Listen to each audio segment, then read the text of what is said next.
Hey, so this is a quick look at the Mastermind 6X here. Well, quick-ish anyway.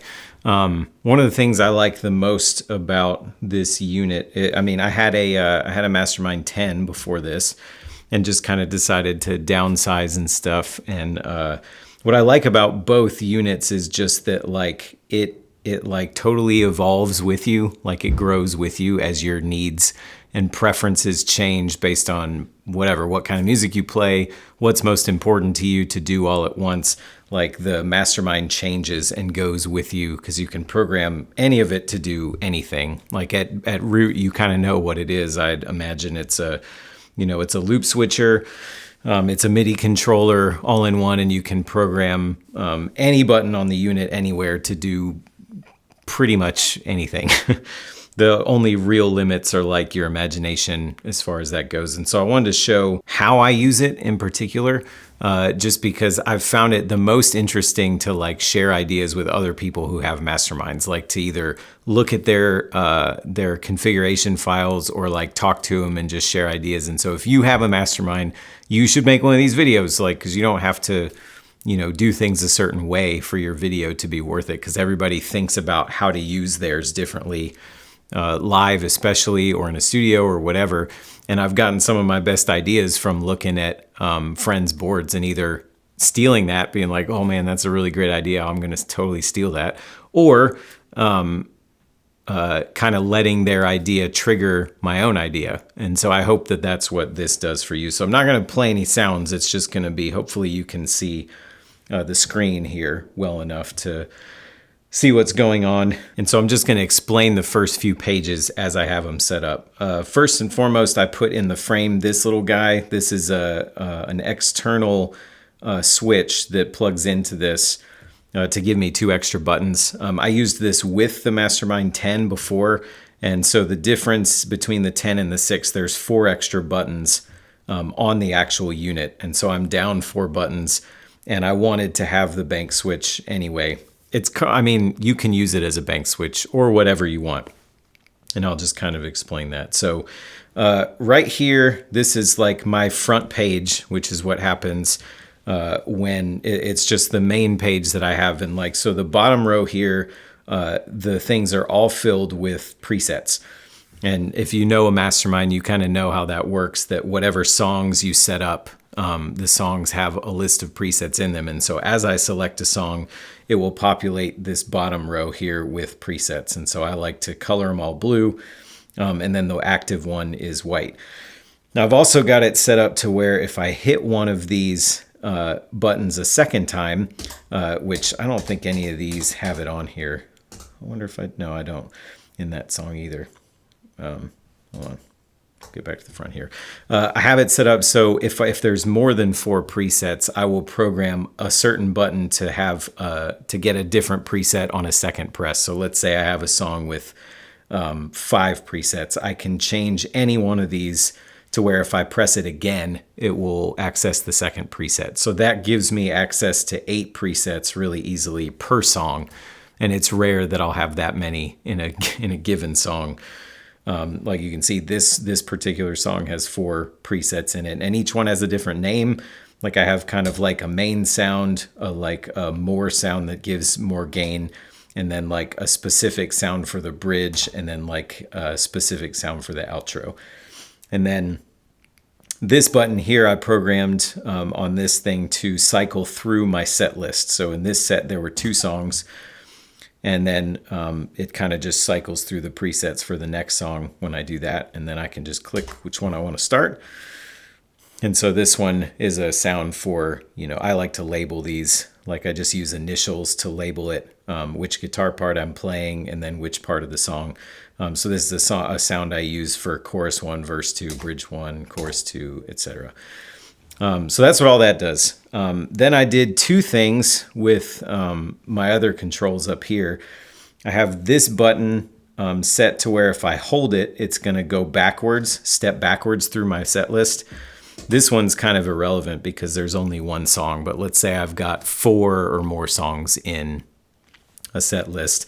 I want it to be able to, when I get to the end of a set list, instead of like stepping back through each song individually. I wanted to just jump back to the beginning. So that's what this one does. If I press and hold this top button, it's going to jump straight back to the top of the set, the first song in the top of the set. That seemed like a more recent, easy addition that was good. This one on the far side here, I have programmed if you just press it once, it's a mute. And I have it turn red to remind me that it's muted. I think it unmutes automatically if you change presets. But that just mutes the end of this unit. And since all of my pedals I have connected, except for a couple at the end of the chain, run through the unit, so all my gains are in there, so it mutes kind of after all the gains. And so if there's a quiet moment or something in a song and I need it not to be noisy, that's an easy way to mute. I have this set up to where my tuner, there's two inputs on the 6X, and I have the second one set for a tuner because I like using an external tuner. I use this, you can't really see it in the frame. Maybe I can show it anyway. That little guy, little Sonic Research mini turbo tuner that I like. And so I have it set up to use that as the tuner instead of the built-in one. And, you know, that way that tuner's always on through that output. And so I'll mute if I want to tune silently, but otherwise the tuner's reading all the time what's happening, which is helpful. And then this one here, this is, if I press and hold it, it's my step down. But if I just press it once anyway, this is going to mute both of my wet effects, my delay and reverb, because they're outside this and they're outside the Mastermind and they're connected via MIDI, which I'll show that too. You can sort of see it. See the two on the Ventress and Nemesis there, the green light, and then if I press that, they all go red. So that's just a quick way to get to a dry sound if I want it. And then I think I already said this press and hold goes to a clean preset that I set up for something. Like if I'm gonna, usually I do that when I load the show, it loads that just so I can, you know, set gains and make sure the bass amp sound is good. Always want that there. And then this one on one press is something I stole from a friend from talking to them about an idea. And this will call up a separate preset on my delay, not my delay, I lied, on my reverb that has a really, really, really long tail on it. So, and it's great for transitioning between songs. So let's say I play a really big note at the end of whatever preset I'm on, then I just kick this on, and the only thing it changes is adding this super long tail reverb after everything else. And so it will just, the note will like bloom. It's like, I play in stereo, so it's just big, full stereo, just like super long tailed like thing that will wash over anything else. And so while that's happening, I can bank over to another song and just get ready, and I can, you know, roll my guitar volume down and get ready to launch into the next song. And then when I'm ready, I can hit the preset, and it'll slowly, the way the Ventress works between presets is it'll slowly fade from that tail to whatever I'm switching into. It's just a really smooth way to transition when playing live. So that was a great idea to steal. So I stole it. Right. Let's see. This one, this other switch on the external here on this page just goes up to the next page. And then if I press and hold this button on any page, it's going to save the current preset. So if I want to change something, then that's a quick way to save it. And so that's the first page and what all the buttons do. On the second page, which I get to just pressing up here, I just named this fly. And so what this does is give me quick access to a bunch of stuff that I would change on the fly. Whether I'm changing it live or I'm changing it in rehearsal, and it's mostly gains. That's what these three blue ones here with the green things are going to be, my different gain stage pedals that you can just toggle on and off. Like that's kind of these are kind of core sound drives, and then I've got a rat, and then I have a fuzz, and I can get to all of that. So each one is just a single press, and then I added a press and hold function to this one to get to the fuzz because I don't use that quite as often. That's all of those. These two deal with my bloom. It's my compressor So this one just turns the loop on and off for the bloom. Press and hold enables the MIDI because the bloom you can control via MIDI, and so it enables via MIDI the compressor on there, and then one tap on this button enables the EQ, and a press and hold enables and disables the boost. And so I can enable or disable via MIDI any combination of those things and then decide if I'm going to turn the loop on or off. So I wanted control over those things on this page. And then the two light blues will step up and down through my reverbs, which the light there on the Ventris is in the frame, so you can watch it kind of step up and down through the various reverbs, which is helpful. I kind of have 6 main ones, and so it's pretty easy. And I did set it up to where a press and hold will cycle through, like I have 3 shorter tail reverbs and 3 longer tail reverbs, just based on what I need. And then I have a couple other specialized ones that I'll usually program ahead of time, like something for a specific texture for a swell or specific texture for a song part or something. So that's kind of the on the fly page. And then, so the page down goes back to the page before, or I can go up to the next page. I can always press and hold this to store a setting. So going up to the next page, the next one is kind of like some miscellaneous things that I will change sometimes, but not as often. These two are enable and bypass on reverb and delay, respectively. The LED's not in the frame, but they change as it goes there. This one, let me go back here to enable that to make sure this is what I think it is. This one steps through, there's via MIDI, there's 6 different flavors of compression built into the bloom. And so this one just steps through that. And I didn't make it do anything different on here. I didn't make it change light colors or anything because I can see it way up here on the actual bloom unit, which I guess I can show you that too. So like as I'm stepping through, you can see that one light is changing. So if I want to call up a specific delay thing, I can, or a flavor of compression, I can do that. This one here controls the POG 2. A press and hold enables or turns on and off the loop that the POG 2 is in. And then the POG 2 is modded for MIDI. So single press on that, you can see the preset light over there will change, and it'll let me change presets on the POG 2, which I'll need to do occasionally. So that's for that. Press and hold to disable that. This one, single press will enable a loop that I have a bit crusher in right now. I don't think I have a press and hold on that. Nope.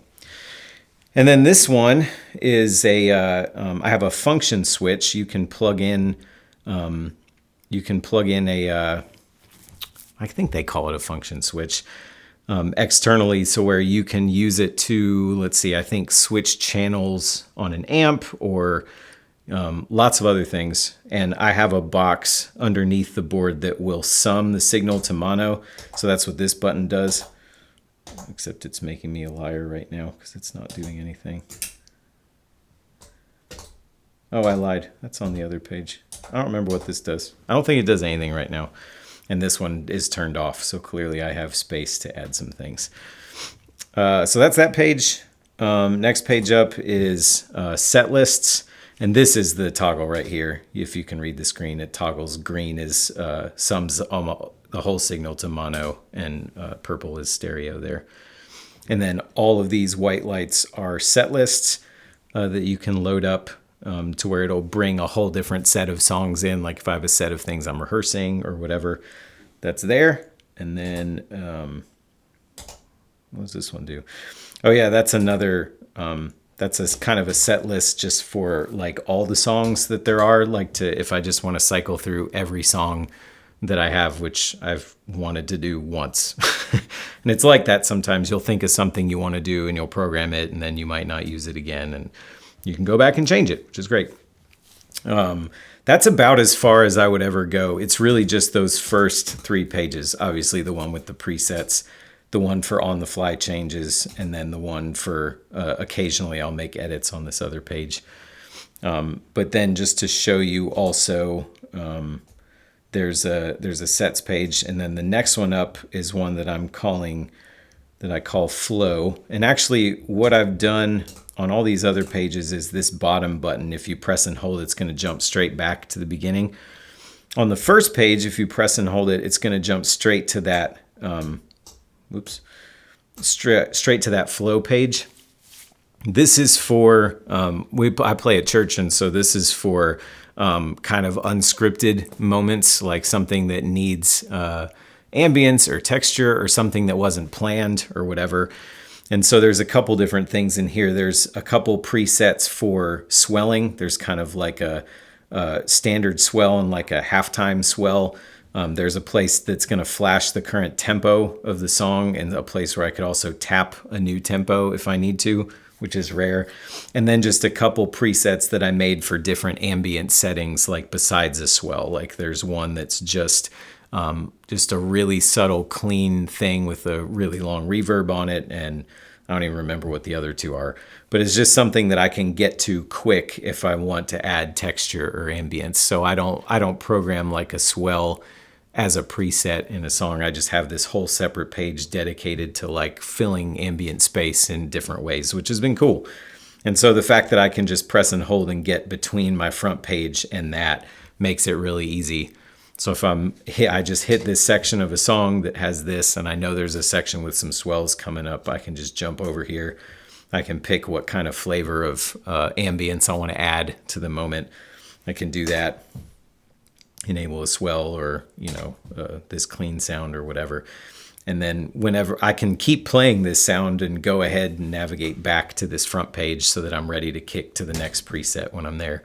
And that's been a really good workflow for that. But that's pretty much it. That was a lot probably, but if there's anything that doesn't make sense, or you're like, I didn't understand what you meant, or how did you do that, or whatever, just let me know. Just post a comment and I'll either answer the comment and explain it there, or I'll like shoot another video or something and show you maybe like the editor view on the computer of like how to program, whatever kind of effect that's on here. So hopefully that is helpful / inspires you to do something different on your own rig. So that's it. Hit subscribe if you want to be in depth with some more gear or your more mastermind stuff, and tell me what about this was helpful and what wasn't. And if there's anything you'd like to see or hear about, hit me up. Okay, see ya.